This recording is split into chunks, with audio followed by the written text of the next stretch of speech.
1 kilo गावठी tomato घेतलेले आहेत. यांच्यामध्ये पल्प भरपूर असतो आणि हे टोमॅटो आंबटसुद्धा असतात.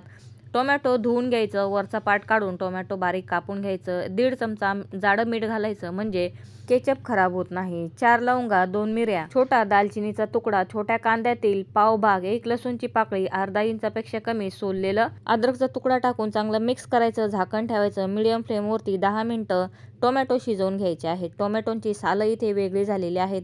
थोडे थोडे टोमॅटो मिक्सरमध्ये दळून घ्यायचे. नंतर एका पातेल्यावरती चाळणी ठेवून टोमॅटो चाळून घ्यायचे आहेत. टोमॅटो भरपूर आंबट आहेत म्हणून 1 किलो टोमॅटोसाठी 150 ग्रॅम साखर, 30 ग्रॅम गूळ घेतलेला आहे. 7-8 मिनिटं मीडियम फ्लेमवरती हे मिश्रण कंटिन्यू मिक्स. पळीला मागच्या साईडने जेलीसारखा पार्ट चिटकायला लागला म्हणजे केचप तयार झालेला आहे. गरम गरम डिशमध्ये टाकल्यानंतर केचप खाली सरकतं, मात्र घट्ट झाल्यानंतर बघा केचप अजिबात खाली सरकलेलं नाही.